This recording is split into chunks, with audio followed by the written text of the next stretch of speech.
up your YouTube, search for Stukeley Meadows, watch on your big screen. Or another device if you're at home. Get yourself comfy, this could take a while.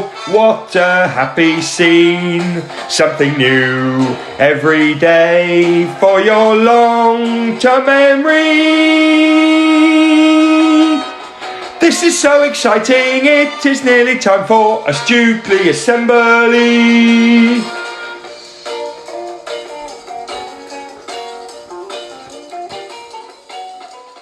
Good morning, good afternoon or good evening everyone, and welcome to our Wednesday reading assembly. For each other we, every day we, to improve we, together we will.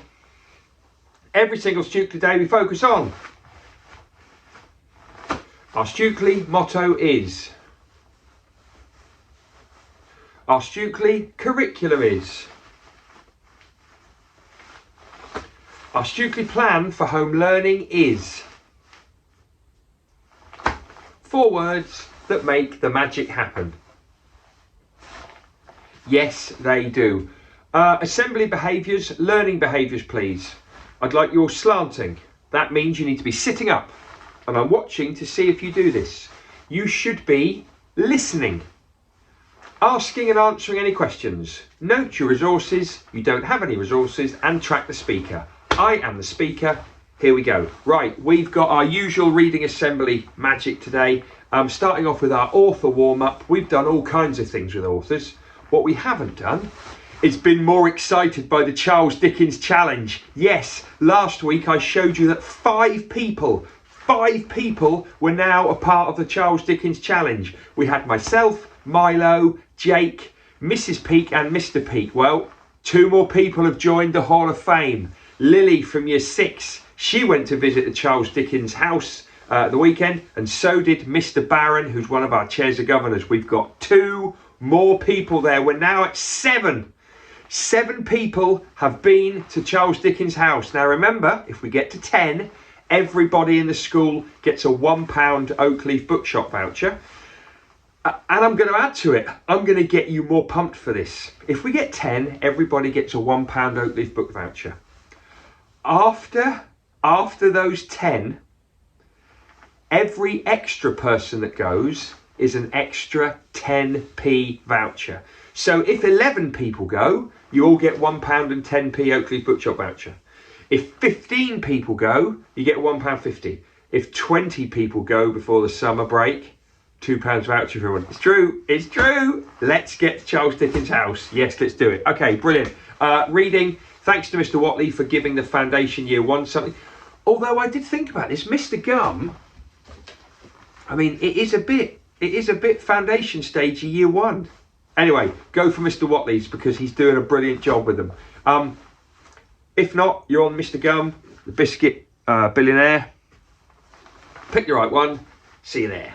Hello everybody, it's Mr. Watley again, and I'm here to read you another story. Now, I know last week I mentioned that I would hopefully try and read you an Easter story, and I've just realised all of my Easter books are actually up in the loft. I haven't got all my Easter stuff down yet, so I haven't chosen your Easter story, although I do have some little colourful eggs behind me. That's about as good as I can do. But what I have done is chosen you a story called Who's in the Loo? Not Eastery at all, but it is quite a funny story, so I'm going to read this one to you instead, because I like this one. It's by Jean Williams, or possibly Jan Willis. Shall I start again? Jan Willis and Adrian Reynolds. Okay, who's in the loo? Who's in the loo? There's a very long queue. Is it an elephant having a poo? They're taking forever. Who could it be? A whale who's doing the world's biggest wee? Is it a tiger who needed a tiddle? Or a wandering wombat who wanted a whittle? A waddling penguin too frozen to piddle? Look at that, it's frozen. Is it a rhino who had a hot curry? It could be a tortoise. Well, they never hurry. Whoever it is, it's a bit of a worry. Perhaps it's a hamster who can't reach the seat. Or maybe a monkey who's washing his feet. Or a snake who's just sitting there sucking a sweet. Perhaps it's a poor little velvety mole who reached for the paper and fell down the bowl and is bobbing about like a damp bit of coal. Has a hippo's fat bottom got wedged in the pan? Is a rat being sick after eating a flan? Or is a cat sailing its catamaran? Who's in the loo? That's what we'd like to know. And why are they being so terribly slow? We're all getting desperate. It's our turn to go. Is it a crocodile clipping his nails? Is it a school of skunks washing their tails? Or is it a coachload of elderly snails? Perhaps it's a sloth who's fallen asleep. Or is it a shepherd who's dipping his sheep? Or a leopard who's changing his spots? Have a peep. Is it a stoat who's making a stink? Or a pig who's washing his pants in the sink? Perhaps it's a porpoise. Well, what do you think? Who's in the loo? We just haven't a clue. Bang on the door, it's all we can do. We heard a small voice. It said, I'm in the loo. I'm just doing what my mum told me to do. But it takes me forever. No one understands. It was Octopus washing his 8 little hands. And that was the end. Here we go. Quite a short story today. But I'm glad that even animals know they need to be clean when they've been to the toilet. Look, it's taking ages because he's got to wash his hands. And each one you've got to take 20 seconds to wash. So that's probably what's taken him so long. There we go. Sorry it wasn't an Easter story, but like I said, I couldn't get them all because they're all somewhere else. But I hope you enjoyed that one instead. I'll possibly be back after the Easter holidays with another story. But until then, goodbye. See you soon. Right, back on Mr. Gum and the Biscuit Billionaire. Chapter 1, we've met Polly, who was a girl from the last story. She's looking for Jake, the big fluffy dog guy. Can't find him. She bumps into Alan Taylor. Now, Alan Taylor is the little biscuity man. And he basically has got loads of money. And he keeps boasting about his money, takes her to his mansion. She's not really that bothered. He's got loads of money. And then she walks home. But then she starts dreaming of gingerbread men and parties and everything else. So we've met Polly, we've met Alan Taylor. We're now on chapter 2. And this is where we meet the big guy, Mr. Gum. Meanwhile, over at Mr. Gum's. There's Mr. Gum. I've already got the giggles. There's Mr. Gum. Okay. Mr. Gum was standing in front of the cracked mirror in the lonely bedroom of his grim old house. Blow me down with an oil tanker. He looked horrible. He hated children, animals, fun, and every cartoon that was ever made. What he liked was snoozing in bed all day. In fact, although it was 8 o'clock in the evening, Mr. Gum had only just gotten up. For not only was he a horror, he was also a laser too. So anyway, there he was in front of the mirror, getting ready to go out. "You're up early, you handsome devil," he said to his reflection. "What do you fancy doing today?" "I fancies being even more evil than usual," replied his reflection with a nasty laugh. "Good idea, stupid," said Mr. Gum. "In that case, I better look me most frightful." Mr. Gum got a felt tip pen and drew some extra scowls on his forehead. Then he scruffed up his big red beard to make it as wild and frightening as possible. It wasn't quite terrifying enough, so he stuck a couple of beetles in it and a photo of a shark. "That should do it," he growled. Then he sprang downstairs, jumped on a skateboard he'd nicked off a 6-year-old, and he headed into town. We've got one of his friends here. On the high street, Martin Laundrette was about to close up his laundrette for the night when in came one last customer. It was Jonathan Ripples, the fattest man in town. "Martin, please be careful with these," he said, handing over a bundle of clothes. "They're very delicate." "No problem, Big J," said Martin Laundrette reassuringly. "I'll do them in cold water so they don't shrink or anything." But as he was putting the clothes into the machine, he noticed somebody skateboarding badly down the high street, scowling as he went. "Look," said Martin Laundrette, "it's Mr. Gum. And he's going into Billy William III. Do you remember Billy William III? "Oh dear," said Jonathan Ripples nervously. "That can only mean trouble." While JR's head was turned, Martin Laundrette secretly turned the washing machine up from cold wash to super hot shrink wash. Then he took out a red notebook and wrote, "That fatty Ripples thinks he's so clever, but I'll have the last laugh. His clothes won't even fit me after this." Meanwhile, Mr. Gum had jumped off his skateboard. He smashed it to bits, pulled all the wheels off, and left it lying on the pavement to show everyone that he was the best.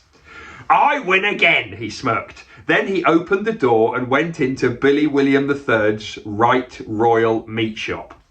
Now, Billy William was the most revolting butcher in England, and that is official.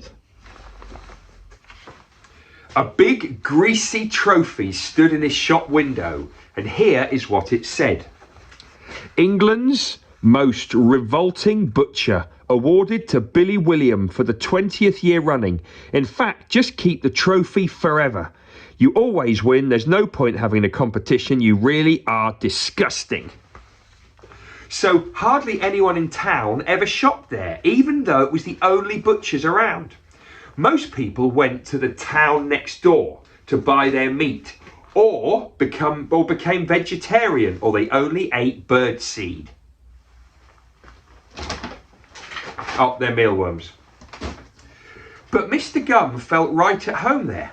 Sometimes he wished the whole world could be exactly like Billy's, filled with entrails and slimy cow lips and rubbery old turkey necks.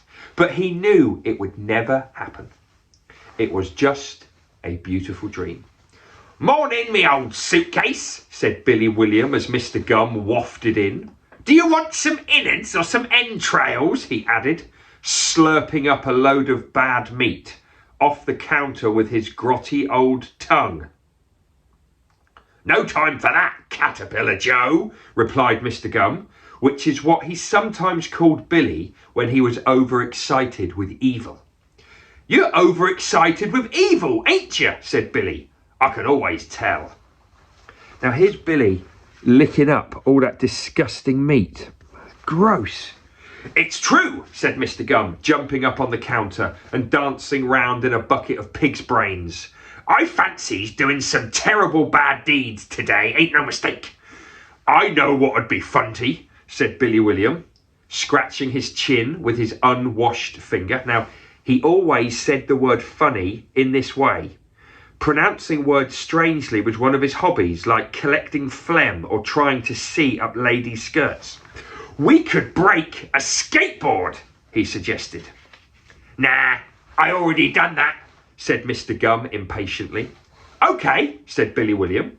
"How about we stand out on the street and step on butterflies?" That ain't evil enough, Billy, said Mr. Gum, kicking a cow's eyeball across the shop in frustration. "What we gonna do?" Just then the door opened and in came Alan Taylor. He'd been all over town inviting people to his party and giving out money. Unfortunately, no one had warned him about Billy Williams, otherwise he wouldn't have gone in. As soon as he opened the door, he slipped on an eyeball. He knew he'd made a big mistake. But Alan Taylor was a gentleman with good manners, and he remembered those manners as best he could.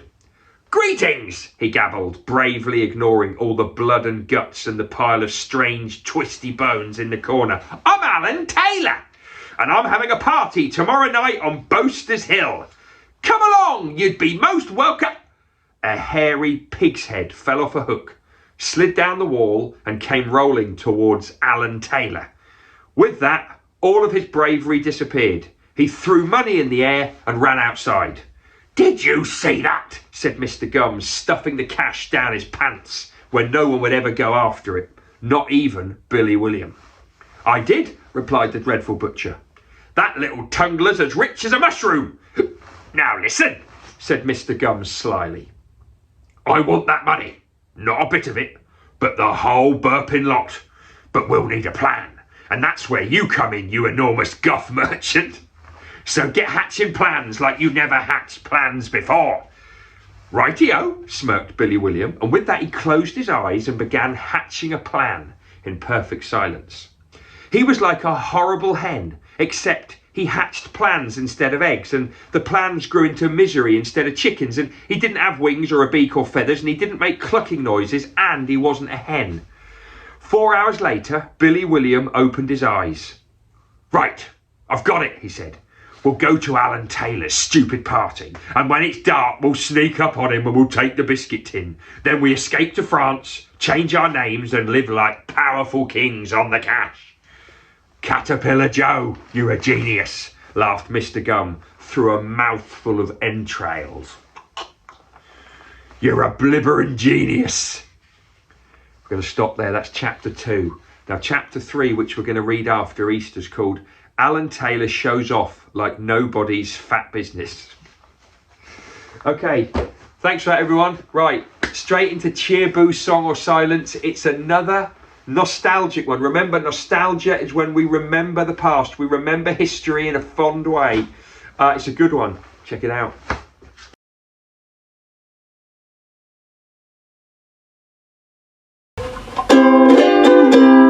Will they get to cheer or will they get to boo? With either one there must not be violence. They may well get to song, but it will not last that long. We really hope they do not get silence. Here we are again, everyone. Cheer, boo, song or silence. And I'm very excited because behind the curtain is Mrs. Arnold from the Office team. I never thought I'd get her behind the curtain. That didn't sound right, but this is going to be great.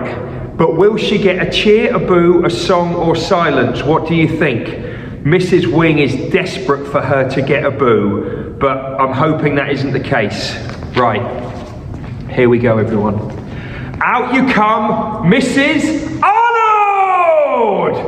Don't you know, pump it up, you got to pump it up.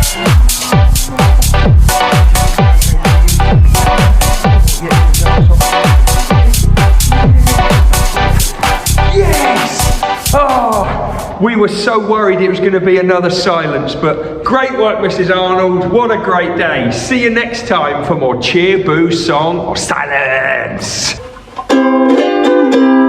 Will they get to cheer or will they get to boo? With either one there must not be violence. They may well get to song, but it will not last that long. We really hope they do not get silence.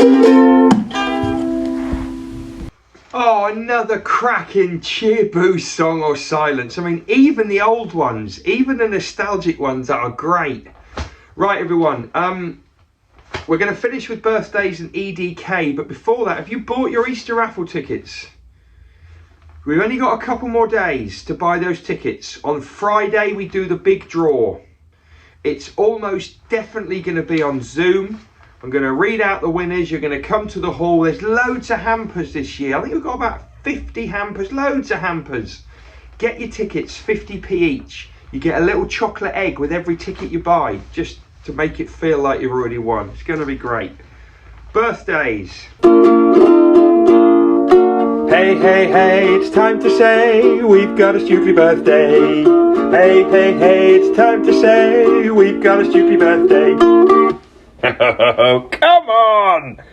Oh, man! I made another mistake. I'm making a lot of mistakes at the moment. All the numbers kind of cloud my judgment. Yesterday it was also Byron's birthday. Byron, I'm so sorry. Byron, happy birthday for yesterday. I saw you in school having a great time. Do you know what we're going to do? We're going to give you a round of applause because I forgot to do it yesterday. Byron! Right, let's finish with everyday knowledge for you. And we are learning to remember things worth remembering, learning to remember things worth remembering, learning to remember things worth remembering, everyday knowledge for you. And we are learning to remember things worth remembering, learning to remember things worth remembering, learning to remember things worth remembering, everyday knowledge for you.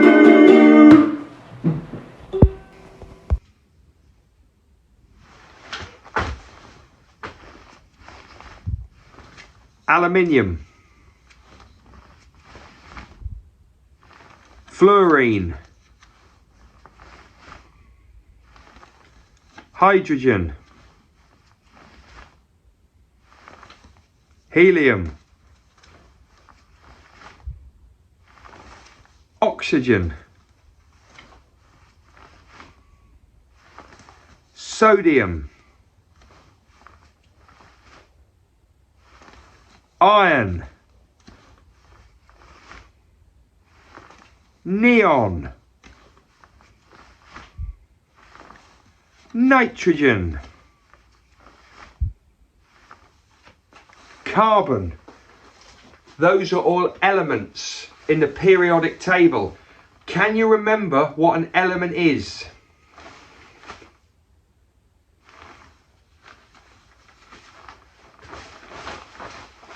That's right, an element is the most basic form of all the matter around us. Take everything around us, break it down into the simplest, most basic part, and that's an element. Okay, what happened in 1966? England men won the Football World Cup. What happened in 1812? Charles Dickens was born. What happened in 1916?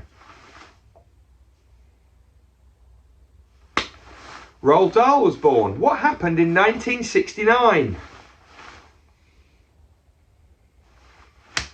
First man, first person walked on the moon. What happened in 1666? Great Fire of London. What happened in 1605?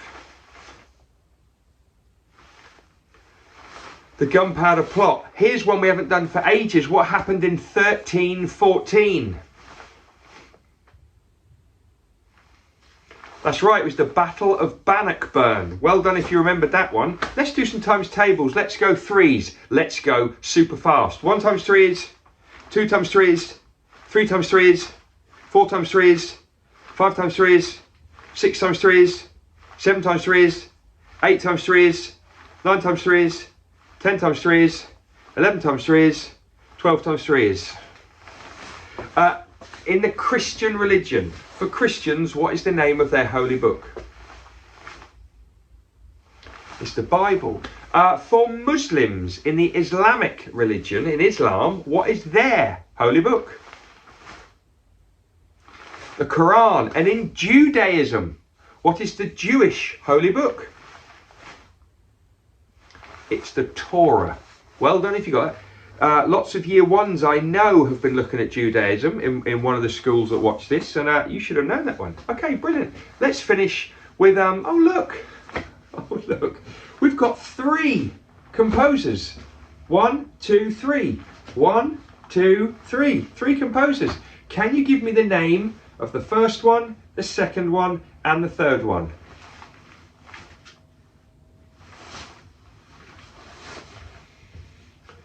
Sergei Prokofiev, Antonin Dvorak, and Rossini. I should find out Rossini's first name. Okay, now can you tell me their nationality? Can you tell me the country that they all came from? Can you do that for me?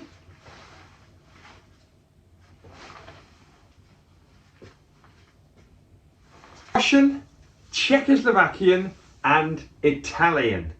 I'm going to stay here a bit of art is going to flash up super fast. It's literally going to go really quick. Can you tell me the name of the artist and the name of the masterpiece?